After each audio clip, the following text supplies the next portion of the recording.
A person does not need years to understand you. A few minutes of watching your reactions is often enough. The hesitation in your voice, the way your mood changes after being ignored, the anger that appears when your ego feels threatened, and that quiet need for reassurance hidden inside ordinary conversations. Human beings reveal themselves constantly without realizing it. And once someone understands what controls your emotions, they no longer need to fight you directly. They only need to trigger the right feeling at the right moment. That is how most people lose control of their lives, not through force, but through emotional predictability. Welcome to True Stoic Journal, the path to inner control. The Stoics warned about this long ago. They believed the fastest way to become weak is to let the outside world decide your inner state. Some people move through criticism, rejection, pressure, and chaos without breaking. Others collapse under a single opinion. The difference is rarely intelligence, it is inner discipline. Stoicism was never about suppressing emotion or pretending not to care.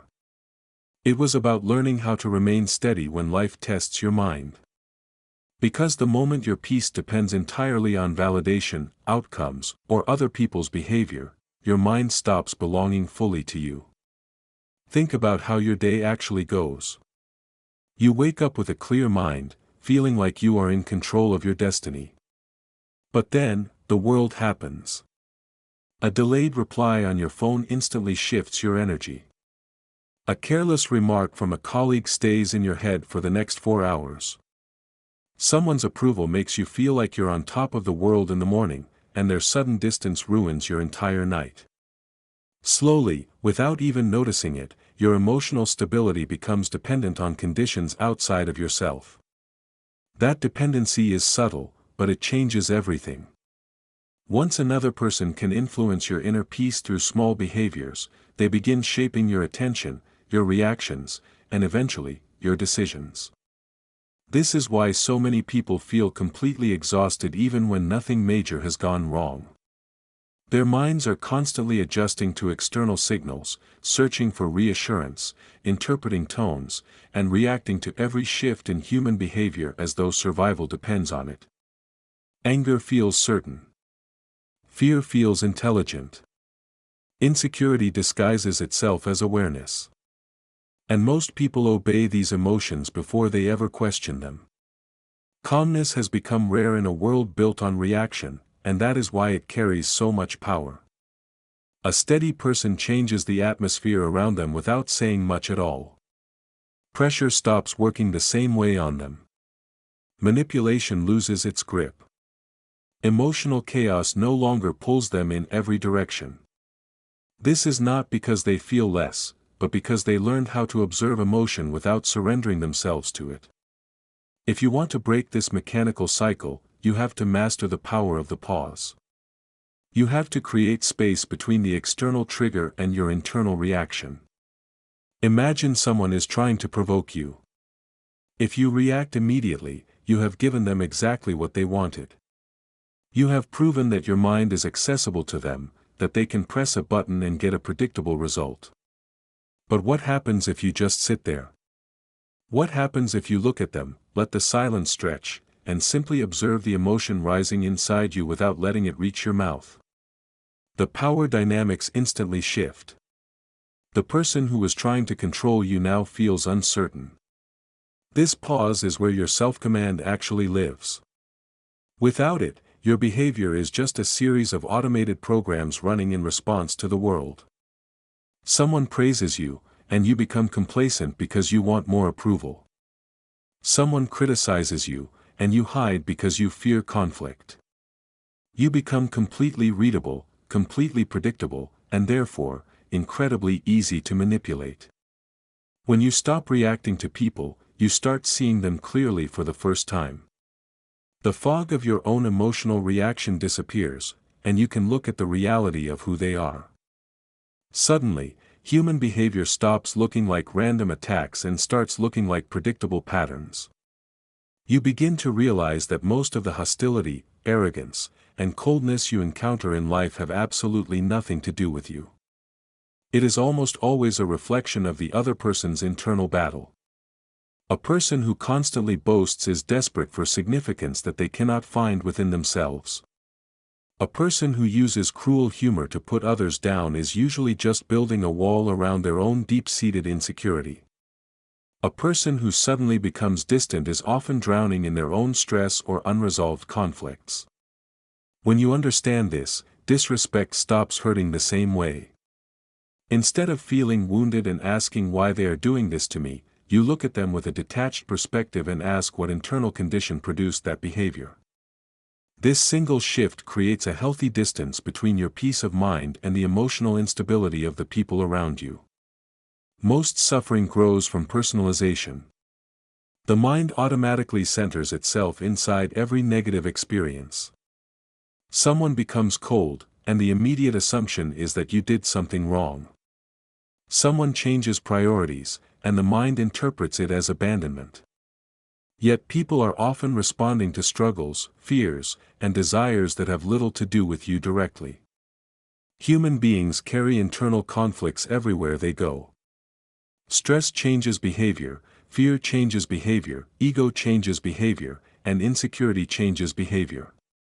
A person can care about you and still act poorly, because emotional maturity is not as common as people like to believe.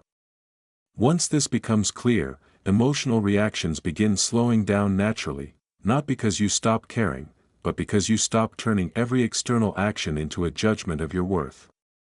Wisdom begins when reality becomes more important than emotional comfort. Many disappointments are painful not because reality was cruel, but because expectation was unrealistic. People expect permanent consistency from emotional individuals. They expect loyalty from people driven mainly by convenience or validation. Then they feel shocked when behavior changes suddenly. But human behavior has always been unstable when it is disconnected from discipline.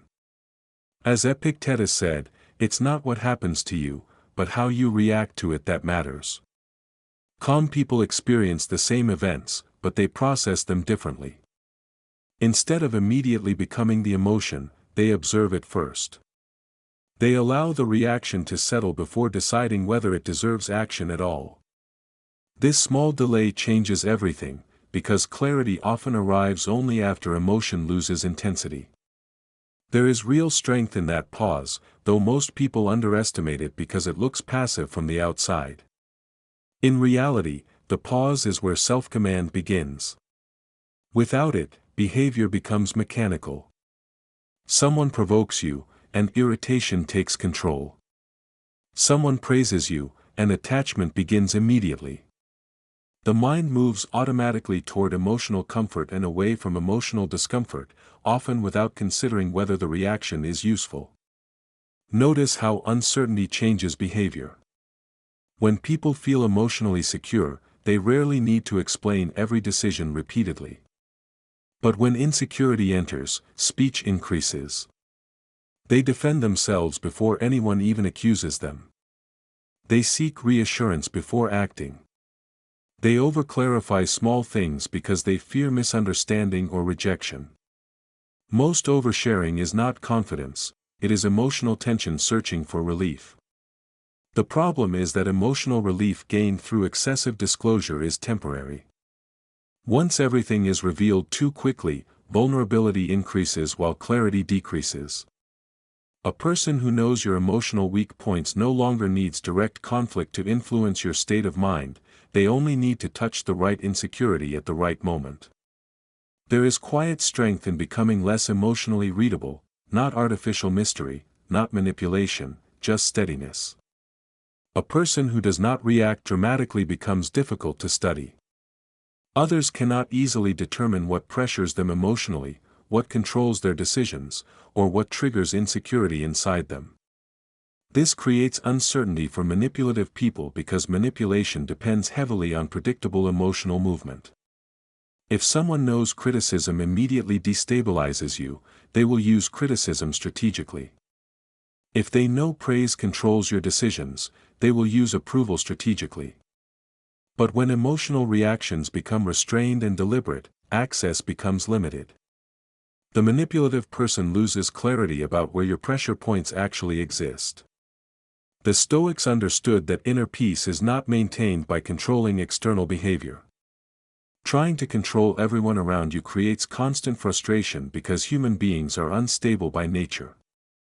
Their moods shift, their priorities shift, and their opinions shift. Peace becomes possible only when you reduce how much authority those shifts have over your internal condition. That requires boundaries around attention, emotion, and disclosure. It requires resisting the urge to constantly explain yourself to people who are committed to misunderstanding you anyway. It requires becoming comfortable with silence instead of treating silence as emotional danger. Many people speak too quickly because stillness feels uncomfortable. They rush to fill emotional gaps before reflection has time to appear. But reflection often protects the mind from unnecessary mistakes. Over time, restraint creates a different kind of confidence, not loud confidence built on performance or attention, but quiet confidence rooted in self-governance. You no longer feel pressure to constantly emotionally prove yourself. You stop seeking understanding from every person you meet. Some people will misunderstand you regardless of explanation, and emotionally mature individuals eventually accept this without resentment. They stop exhausting themselves trying to manage public perception perfectly. Instead, they protect their energy carefully and allow actions to speak more consistently than emotional reactions. As Marcus Aurelius wrote, "You have power over your mind, not outside events." Realize this, and you will find strength. True peace disappears when we silently believe that our stability depends entirely on specific people, specific results, or specific forms of validation remaining permanently available to us. Fear becomes strongest wherever attachment becomes deepest.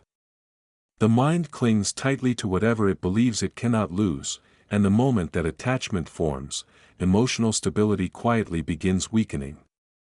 A person who feels they must be accepted becomes vulnerable to rejection. The more necessary something feels for your identity, the more power it gains over your emotional state. This is why people often lose themselves while trying to hold on to things they fear losing. Their decisions stop coming from clarity and start coming from emotional survival. They tolerate situations that damage their peace because uncertainty feels more frightening than discomfort. There is an important difference between caring deeply and depending completely. Healthy detachment is not emotional numbness, it is emotional independence. You still care, you still love, you still pursue goals with effort and sincerity. The difference is that your emotional foundation no longer collapses every time life refuses to cooperate immediately. You stop treating temporary outcomes as permanent definitions of your worth. Failure becomes information instead of identity. Rejection becomes redirection instead of destruction. That shift changes the way pressure affects you, because fear loses much of its influence once you realize your inner state can survive disappointment. Something changes when the need for constant validation begins fading. The mind becomes quieter, not empty, but less desperate to prove itself publicly. Many people spend enormous amounts of energy trying to appear successful before they have actually built anything stable beneath the surface. They announce goals before discipline exists. Attention becomes more important than growth itself, and slowly, their focus shifts away from real progress toward performance. There is a reason calm people often speak less about their plans. They are no longer emotionally dependent on immediate applause. Their energy moves toward execution instead of explanation. While others are trying to convince the world of what they will become someday, they are quietly becoming it. Eventually, the discipline becomes something deeper than emotional control alone. It becomes inner sovereignty, a state where your mind no longer changes direction every time the outside world becomes unstable. Life still tests you. People still disappoint you. Pressure still arrives without warning. But the difference is that external events stop deciding who you become internally. Criticism may still appear, but it no longer defines your value. Rejection may still hurt, but it no longer convinces you that your direction has lost meaning. The Stoics believed freedom begins at the moment the mind stops surrendering itself completely to circumstances outside its control. Real discipline appears when disappointment arrives unexpectedly, when someone provokes you unfairly, or when uncertainty removes the comfort you relied on previously. In those moments, the mind wants immediate reaction, but a person who governs themselves learns how to observe emotions without immediately becoming controlled by them. The world will always test your mind. People will misunderstand you. Pressure will try to rush you. Emotions will try to pull you away from yourself. But the moment you learn how to remain steady through all of it, you become difficult to break, difficult to manipulate, and impossible to control completely. Real strength is not loud. It is calm. It is measured. It is the ability to keep your inner world stable while everything around you keeps changing. If this resonated with you, there's another video on your screen that will take this even deeper. Watch it while this mindset is still fresh. Keep building the kind of mind that remains clear under pressure, disciplined in chaos, and grounded in a world that constantly tries to shake you. And thank you for being part of True Stoic Journal.